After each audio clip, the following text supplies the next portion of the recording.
Okay, so bringing a novice into the hammer throw can be quite a daunting prospect for an inexperienced coach. It should, though, be relatively easy to get an athlete or yourself to be able to perform a 3-turn throw within 1 or 2 sessions.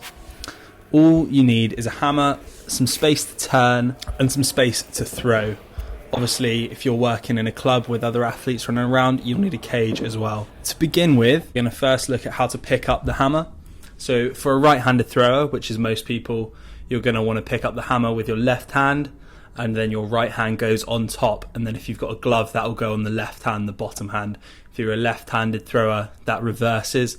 So it'll be right hand with the glove on the bottom and then left hand on the top. Once you've done that, we're going to look at how to execute a wind or a swing. So to perform a wind, you're going to want to have straight arms when the ball is in front of you, and then bend them as it comes behind your back. You want to relax your arms, especially when the ball's out in front of you. Just let the hammer take the ball behind.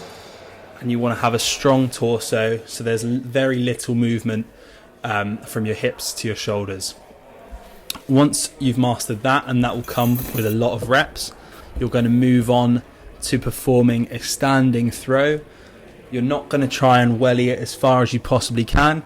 You're literally just going to push the ball when it's on the right hand side of your body. This is talking about a right-handed thrower. Push the ball, and then as it comes in front of you, just turn your feet and let go. You're not trying to accelerate it. Once the ball's gone past the middle of your body, you cannot accelerate the ball. Then as we look to progress and add some turns into the mix, the first thing we're going to do is perform that same standing throw, but we're going to pivot on the left heel as opposed to just coming up onto our toes and standing up. It's the exact same process. You're just going to push the ball as the ball's on the right hand side of your body, and then let it take you round, but instead of pivoting on your toes, you're going to pivot on your left heel. Just a quick editor's note. This is not a great example of this drill.